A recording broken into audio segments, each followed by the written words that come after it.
And talking about other areas of the pitch, the right-hand side, the right wing-back slot, again, homegrown thinking there. I know Spurs really like Jed Spence. Middlesbrough player, but he's been on loan at Nottingham Forest. Obviously, went and helped them win the playoff final the other day to take them into the Premier League. There's a lot of competition in there for him. I understand Spurs are up against... I've got all the names, I wrote them all down because there's so many teams. Borussia Dortmund, Roma, Newcastle, Brentford and Forest, obviously, all trying to sign him. I've kind of been speaking to various people within his camp to try and kind of find out exactly what's going on there. And there is a lot of interest in him. Spurs certainly are kind of one of the front runners for him. The key for him, from what I understand, is that he doesn't want to go somewhere and then be loaned out. Because I know there were some stories coming from they must have come out of Forest about Forest being happy to maybe take him on loan if a bigger club tries to sign him.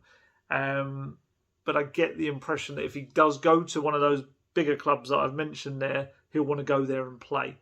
And from what I understand, I think Spurs are willing to make that or have that happen. So yeah, Spence would be in the mix with Doherty to play. Obviously, you know, he'll have to be guided along because he hasn't played in the Premier League. He's very excited. If you haven't watched him play, he's very attacking.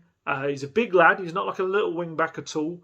I think I took down his stats. He's played 45 times this season for Forest. I think he made another 5 appearances for Middlesbrough, so it took him up to 50 in total. But in those 45 games for Forest, 3 goals, 5 assists. He likes to get forward.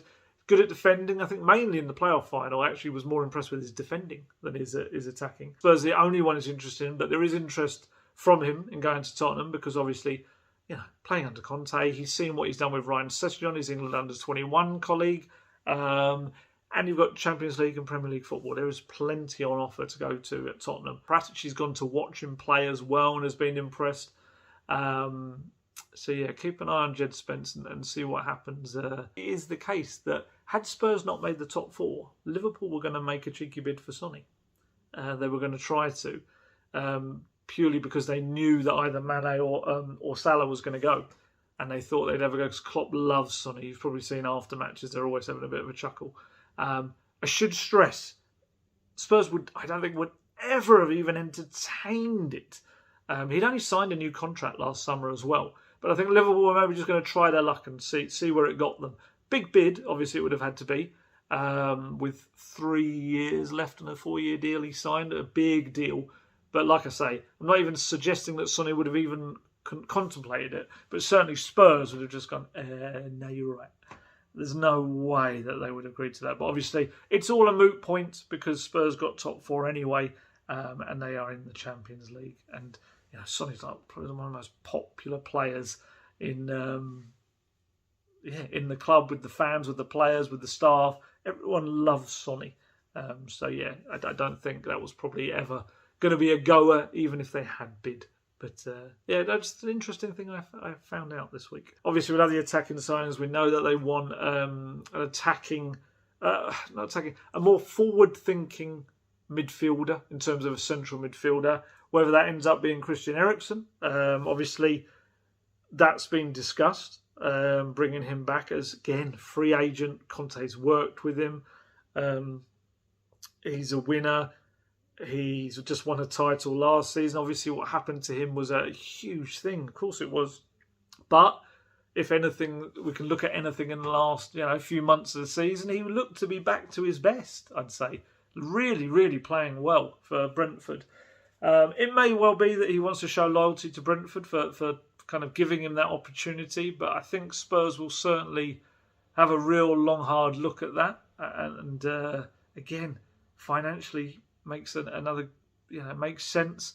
I don't know, as I've said in the past, I don't think he and Daniel Levy probably parted on the best of terms, but a lot has happened since then.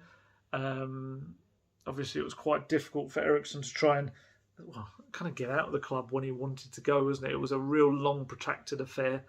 So we'll see with Eriksen. James Ward-Prowse, I know he's a player that Spurs really liked in the past. And I think they kind of had a deal almost tied up for him about 3 years ago, but they just didn't pull the trigger on it for various reasons.